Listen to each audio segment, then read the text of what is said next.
At the inaugural Bitcoin Treasury Unconference, Michael Saylor was asked about the growing rivalry between Bitcoin Core and Bitcoin Knots, the two most widely run implementations of the Bitcoin protocol. His answer was surprising to me, and it's already made more than a few people maybe a little angry. Saylor's weigh-in begs the question, are we on a trajectory not unlike the one in 2017, where we had a Bitcoin civil war of sorts? Now, we're not at the point of hard forking or anything like that, but there is a lot of tension. In a minute, I will be playing for you the clip so you can decide about what he said yourself. Now, that's not the only thing that Saylor dropped at this event. He had another very interesting quote that sent MicroStrategy shares soaring. So stick around to hear exactly what he said and why it may change a little bit about how you think about MSTR.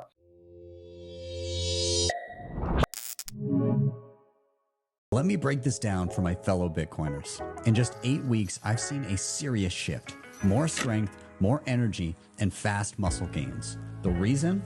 FitScript. They ran 124 biomarkers, blood, hormones, inflammation, and built a fully custom plan: nutrition, training, supplements. No guesswork, no templates. This is functional medicine meets precision fitness for high-performing men who want sovereignty over their health. If you care about optimization the way you care about your money, test, don't guess. Don't trust, verify. Hit the link in the description or scan the QR code on the screen to check out FitScript and see what's possible. Hey, you. Yes, you watching the Bitcoin price movements and the latest exciting news.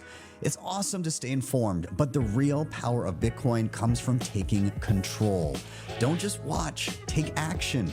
Head over to btcsessions.ca/learn for free step-by-step tutorials that guide you through every major skill you need to know, plus full video playlists for deeper dives on any topic you like. And if you're ready for the ultimate fast track, scroll to the bottom and check out bitcoinmentor.io for premium one-on-one experience with my team of Bitcoin experts to ensure you get it right the first time.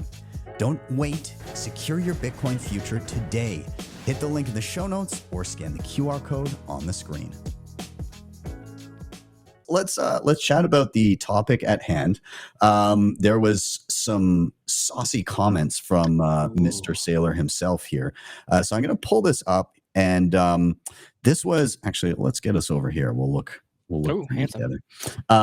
So yeah, this was at the Bitcoin Treasury Unconference in New York City just the other day, and he was asked in a live Q&A what he thought about, what was happening with Bitcoin Core. There's a lot of people kind of pushing back in regards to a soon-to-be update. And so we'll leave that there. Let's just take a listen to what he had to say and then what other people wanted to chime in with it. I have my thoughts. I'm sure you'll have yours.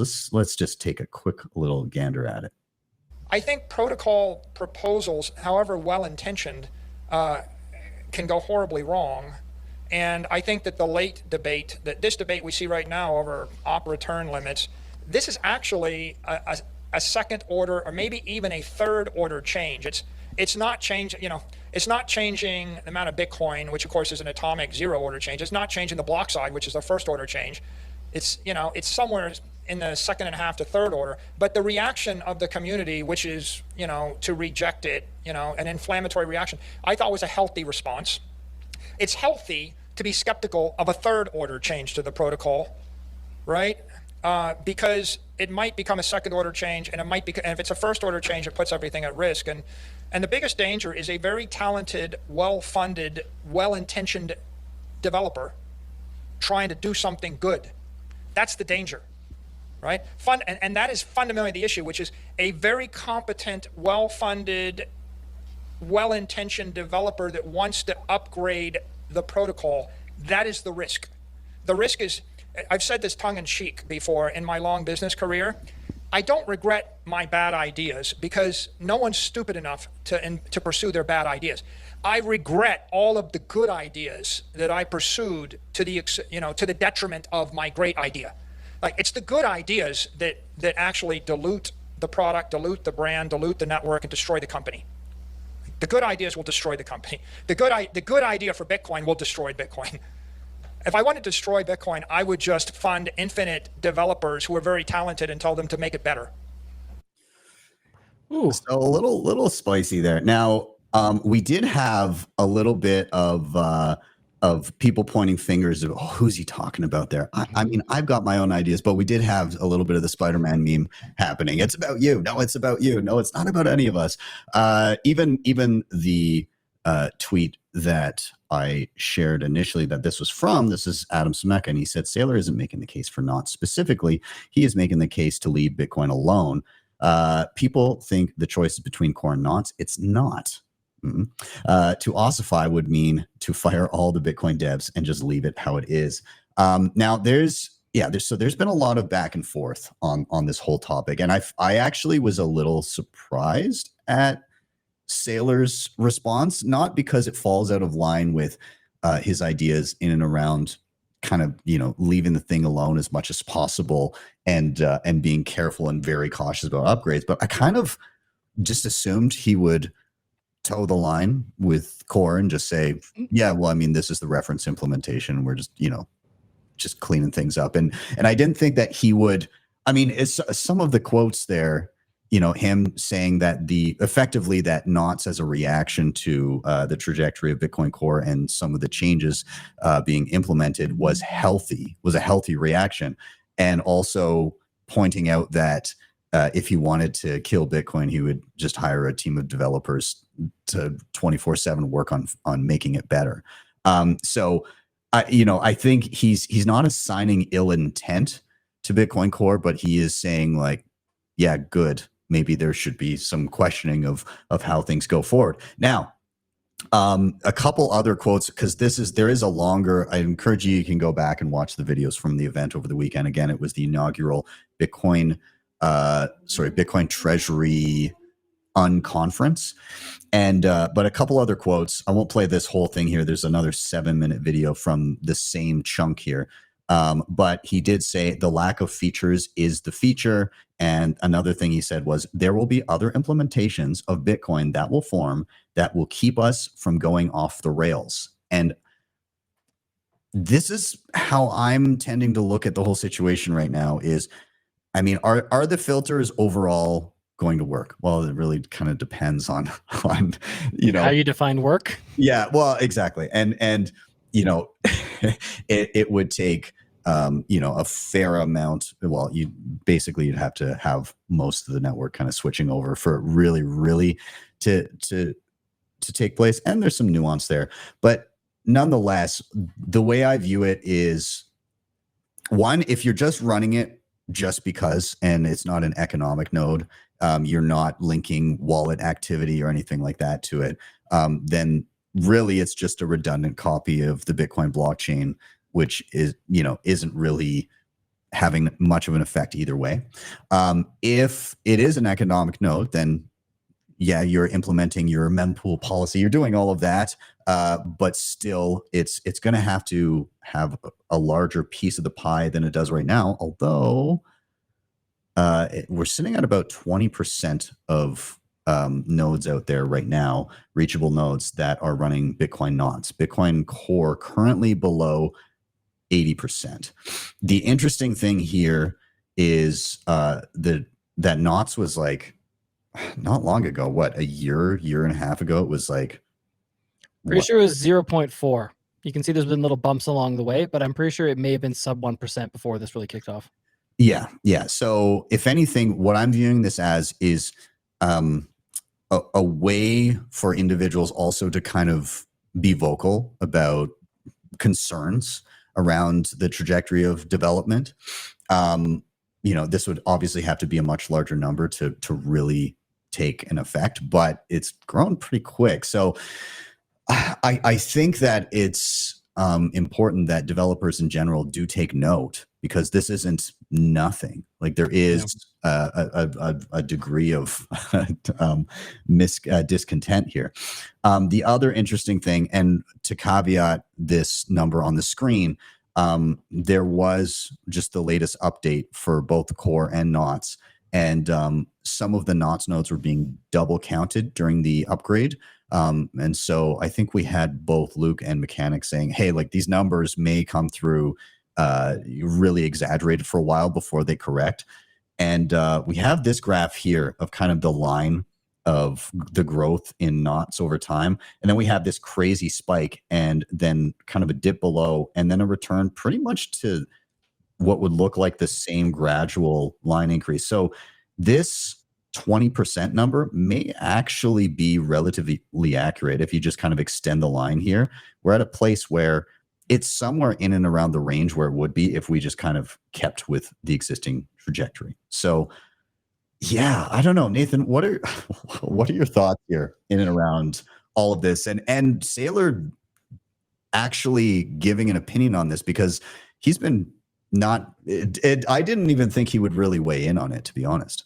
Well, this is perfectly in line with what his actions prior. Like, I definitely, I was wrong on this one. Gave him a hard time for not funding developers before, but now it's quite clear he didn't fund developers because he didn't want to attack the network. So at least we know in that respect he's kind of on, at least in his eyes, being a good guy. I think that it is very interesting. VJ made sort of the same point to me too, that like really we should be looking at kind of ossification, that we should be looking at like we don't want to mess with this. And it goes, and I know Jimmy Song I think touched on it as well too. It's the unknown unknowns, right? Because no one ever implements an upgrade or a policy knowing that it's going to cause a problem or have a bug or create an issue, right? You wouldn't do it if you knew that was going to happen. It's the unknown unknowns that when we're dealing with something that is like the greatest hope for humanity, a $2 trillion asset, the best money that's ever existed, don't screw with it. It's like first do no harm is kind of the requirement. I like the idea of multiple implementations. I have been a fan of that for a while, in the sense that people are corruptible or they make mistakes, right? It just gives us more redundancy and more eyes on things, as well as not being so concentrated in one group of people that could come under coercion. I don't think that there's necessarily any maliciousness here. I think he has a really good point. The other thing, and I've heard this talked about in kind of like trading spaces and stuff before as well too. One of the hardest things you can do as like a trader, and I would imagine it'd be for like these developers who are brilliant at what they do and want to contribute, is to do nothing. That the correct answer is to sit on your hands and do nothing. Just do some maintenance, just do some slight upgrades, but not actually make any meaningful changes. And that can be difficult for ambitious, smart people, right? It's not their instinct. I was kind of curious though. I was thinking about this too. I wonder if any of at the Treasury Unconference, did any of the Treasury miners or Treasury developers, did they weigh in on these technical issues? Not that I've seen. I don't know if you are you running an MSTR node? I have been, yes. I've been running MSTR knots for a while now. Well, let's on the note that we were talking about before regarding MicroStrategy. So what did Saylor say? In a Q&A, he said that he is open to selling calls or warrants to fund dividends, and here's the kicker, in a worst case scenario, even selling Bitcoin itself to cover said dividends. Now, this is contrary to the never ever selling Bitcoin, fundamental promise of MSTR. Granted, the question was in a worst case scenario, what would you do? And despite, I guess, what would have been my initial thought of, oh, he said he might at some point sell Bitcoin, price goes down, it actually went up because people viewed it as a reasonable option in worst case scenario that they're still going to get their dividends, I guess. So yeah, up 6% on the day still. So here's the price. I find that a little bit revealing. It's like, oh, so you're not buying it for the Bitcoin, you are buying it for the share. Yeah, it's not the price per share, it's the fiat return, it would seem. So yeah, interesting.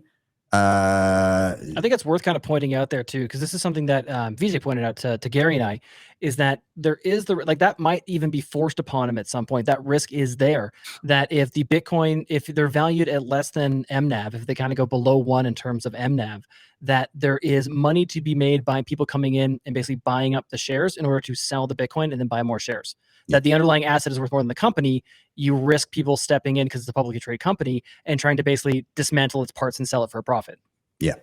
Now, the other interesting thing here, now he says this at the conference where, in a worst case scenario, yes, we would look at selling Bitcoin, but that would be kind of the very last thing to do. Now, he also did mention, remember he came out and said that proof of reserves is It's a security risk. Is a security risk, and that sat poorly with a lot of Bitcoiners, because it's the security risk again comes in revealing to the world how much Bitcoin one holds, because then it's a honeypot. You're painting a target. But as a company that is reporting, saying, hey, we've got so much Bitcoin, this is why we want you to own our company, and this is the value proposition. Just because you show an address doesn't mean that you can work backwards and compromise it. Now, the interesting thing is he did mention that in this event that it's an evolving situation and they're looking at it. So it's something to that effect. So it seems like maybe changing gears on that. And I remember speaking with Marty Bent, and he was saying that it's possible that they're not fans of showing public addresses because there may be a need to move Bitcoin around, but there also may be a need to sell Bitcoin at some point and reaccumulate it through other means, so that net you end up having the same exposure to Bitcoin, so you can report you have the same, but in different vehicles in different ways. And if you have publicly viewable addresses, it may spook markets when a bunch of Bitcoin flows out or something else happens. That happens all the time. Yeah, exactly. So, I'm wondering if his lightning on the idea of public proof of reserves is also coming in line with his, we may utilize Bitcoin. He's kind of lightning on that. Does it become listen, we're going to move Bitcoin around, we're going to do all these different things, and it may ebb and flow, but over a longer time horizon, we want to accumulate Bitcoin. Does it become a little bit more loosey-goosey than the stated, we're going to continue buying Bitcoin, having it there, never moving it, never selling it? I don't know. I think it's probably smart for him to get it out in public and also start to normalize the ability to move it. I think that's where he wants to be, to avoid that market reaction like, oh my God, Saylor's funds move. Like maybe it was just changing to a new wallet setup. Maybe they were just reallocating, or again, they had to do some sort of financial maneuvering in the background, or maybe they were selling some sort of covered calls or something. Who knows, right? They're going to want to try and capitalize that. Remember, they were rejected from the S&P. And part of that speculation was because they're basically just like an ETF, right? They're not actually a company. So maybe he wants to use that Bitcoin collateral in some sort of a business related way that requires potentially moving it around. But in order to do that, again, normalize it getting out there, because you're right, there's no security risk. I mean, we have a lot of newcomers that stop by the show, and by the way, thank you, wonderful, glad to have you here. But for anyone who's not expressly aware, every Bitcoin address with the balance is fully available for audit. You can see all of it. You just don't know who owns what. So there's no security risk at all by simply knowing the address, but there might be some sort of a security in terms of MSTR risk by knowing that.